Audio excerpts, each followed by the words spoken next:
ಇದೇ ತಿಂಗಳು 17ನೇ ತಾರೀಕಿನಂದು ಗುಂಡ್ಲುಪೇಟೆಯಲ್ಲಿ ಅದ್ದೂರಿ ಬಸವ ಜಯಂತಿ ಅಖಿಲ ಭಾರತ ವೀರಶೈವ ಲಿಂಗಾಯತ ಮಹಾಸಭಾ ಹಾಗೂ ಯುವ ಘಟಕ ಹಾಗೂ ಲಿಂಗಾಯತ ಸಂಘ ಸಂಸ್ಥೆಗಳಿಂದ ಅದ್ದೂರಿ ಬಸವ ಜಯಂತಿ ಆಯೋಜನೆ.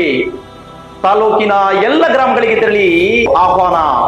ಇದೇ ತಿಂಗಳ 17ರಂದು ವಿಶ್ವಗುರು ಬಸವೇಶ್ವರರ ಅದ್ದೂರಿ ಮೆರವಣಿಗೆಗೆ ಜೆಎಸ್ಎಸ್ ಕಾಲೇಜಿನಿಂದ ಚಾಲನೆ.